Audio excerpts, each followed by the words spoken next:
So nowadays, we have the three factors that we considered: tolerability, cost, and efficacy, but we also can factor in brain activity. It wasn't really a factor before we had treatments for it, but now that we have that as a distinguishing feature, there is a fourth leg to this stool that helps us determine the relative merits of one treatment over another. Now, these are all treatments that are with just a single agent, a pill-based approach with the EGFR inhibitor, but there have been combinations looked at, including ones that block VEGF, or vascular endothelial growth factor, which essentially these drugs can block the blood supply to the tumor. And in a test tube model, given with EGFR inhibitors, can shrink cancers and keep them from growing more effectively than EGFR inhibitors alone. There have been studies, a couple of them out of Japan, that showed a combination of Avastin or bevacizumab, an EGFR inhibitor given IV, given with erlotinib, Tarceva, compared to Tarceva alone. And this study showed that the combination led to a significant improvement in progression-free survival. There was a little more toxicity, side effects with the combination, as you'd expect. You don't get something for nothing. And Avastin was associated with some bleeding complications, generally not severe. A lot of patients developed higher blood pressure, a few other things. But this didn't actually translate to an improvement in survival. There was another study that really showed the same thing, that the combination of Tarceva with Avastin led to a longer progression-free survival, but it didn't translate to an improvement in overall survival after years. And so this has really never quite taken off, in part because of the side effects, in part because you're going from a pill-based therapy that people can take anywhere for months at a time and come in for follow-ups relatively infrequently, to now being tethered to an infusion chair every 3 weeks to get treatment. And so that made it a little more cumbersome. There is actually an FDA-approved treatment with a similar combination called ramucirumab.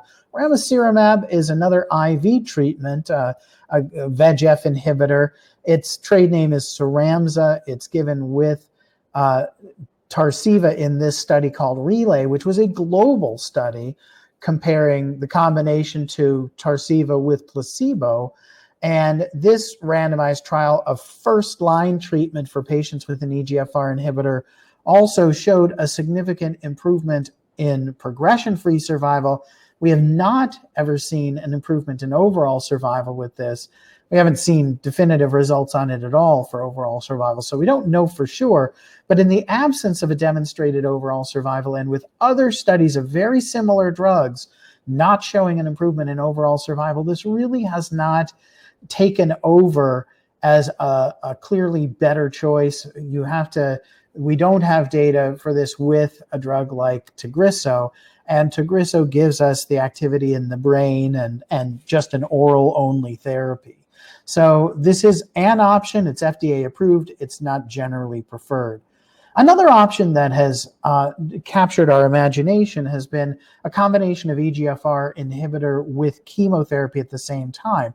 This is a Japanese study that gives chemotherapy commonly used for patients with an EGFR mutation or other patients with an adenocarcinoma, gives carboplatin and Alimta, pemetrexed, IV with Iressa as a pill daily, compared to Iressa alone on a daily basis. And then patients, after 4 to 6 cycles of the combination of these drugs, would continue on maintenance Alimta every 3 weeks IV and Iressa daily. And then patients who had progression on the EGFR inhibitor Iressa alone were generally strongly encouraged to get the same chemo later. So it was kind of like giving everything concurrently in the beginning versus sequentially. And what this showed was that there was a significant improvement in the time before the cancer progressed if you gave all of this therapy front-loaded. Now, this is a little confusing, PD1 versus PD2. It's basically the interval of time before the first progression on Iressa alone, and then the time of progression after patients started on Iressa got put on chemotherapy. And what you see in the right side is that the patients who started on all of them at the same time ended up doing better even than doing both lines sequentially. They ended up having a longer time before the cancer progressed than starting on Iressa and then switching to chemotherapy. One of the issues is that almost a quarter of the patients who start on Iressa ended up, for one reason or another, not getting onto chemotherapy.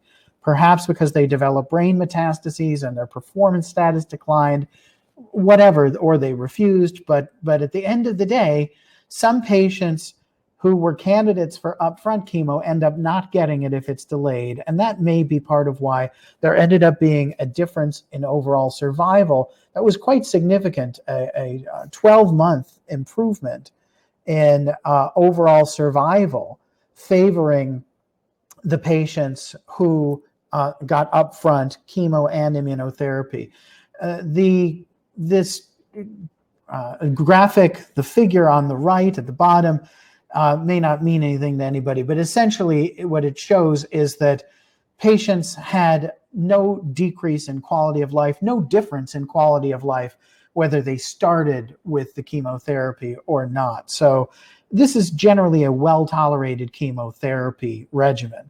This kind of study of doing all of it up front versus sequentially was also studied in India, in Mumbai, at one center that had a huge number of patients being seen there. And what they saw, even with more than 1 in 5 patients with a marginal performance status, was that overall the survivals were not as good as in the Japanese study, in the whole study, maybe because these patients were not as fit.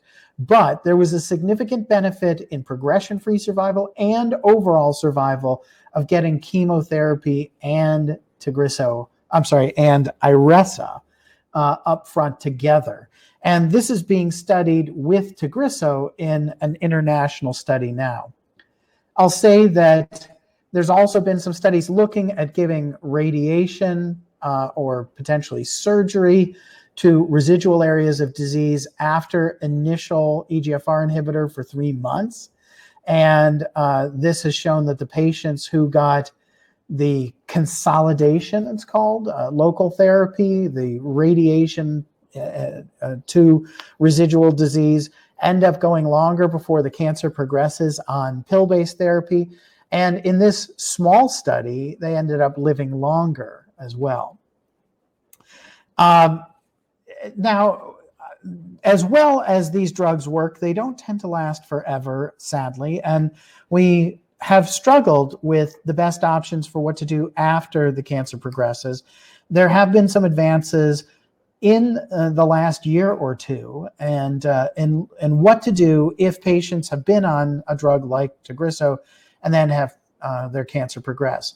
One of these advances is with a combination of 2 drugs. This is a drug called Amivantamab, which is an IV, what's called bispecific antibody. It's an antibody that blocks both EGFR and another target called MET that is often involved and becomes deranged as an acquired resistance mechanism when patients have been on Tagrisso. So this has been looked at in combination with another 3rd-generation EGFR inhibitor called Lazertinib. Not commercially available, but Amivantamab is now commercially available just recently. And Dr. Gaynor is going to talk more about that. What we saw in a study just presented at our big annual cancer meeting called ASCO just a few weeks ago was that about a little more than 1/3 of patients had a significant tumor shrinkage, but closer to 2/3 had their disease controlled for months at least at a time on this combination after their cancer had progressed on Tagrisso. The duration of response, when a response was achieved, was almost 10 months. And it's generally well tolerated. Most patients develop a brief infusion reaction, a kind of allergic type reaction with the first treatment, but then it gets better. A lot of patients will develop some rash, sometimes skin nail changes, but not usually anything too severe. And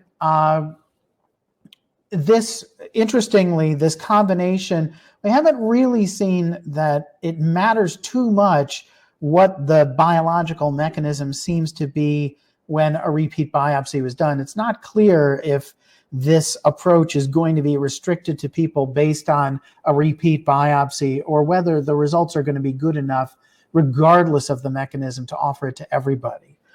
And then there's another agent called Patritumab Deruxtecan, which blocks HER3, which is in the same molecular receptor family as EGFR. This is what's called an antibody drug conjugate. It is an antibody that hones in on this target, and it's linked to a molecule of chemotherapy as a payload that gets delivered like a smart bomb right to where the cancer is. It's administered IV every 3 weeks and leads to a similar response rate of about 35, almost 40%, 39% in the series looked at here. Dr. Gaynor was very likely part of this work that was led by a group in Boston. And it also appears to work across a wide range of different mechanisms. So to conclude, Tagrisso has been shown to be superior in efficacy to first-generation EGFR inhibitors, not just for progression-free survival, but for overall survival, and also has activity in the brain. It hasn't been strictly demonstrated to be better than afatinib or other second-gen agents, but it is widely preferred by most oncologists because it's better tolerated than most of the second-generation agents. We have both afatinib and a drug called Dacomitinib, FDA approved. It, again, has good activity in the brain that we haven't seen with other agents. We've seen and tested various combinations with VEGF inhibitors, but because that hasn't shown to improve survival, it's not commonly used.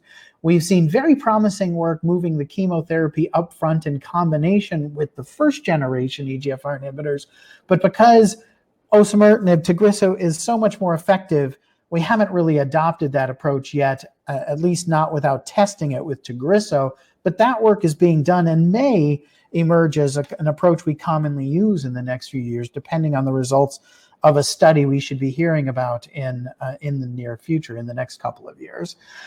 There is some promise also in doing local therapy, radiation, for instance, to residual disease after a few months of tumor shrinkage on EGFR inhibitors. And we now have some really promising investigational approaches that are being studied further for acquired resistance. This challenging situation of getting good results, potentially for years at a time, but then not knowing exactly what to do after that.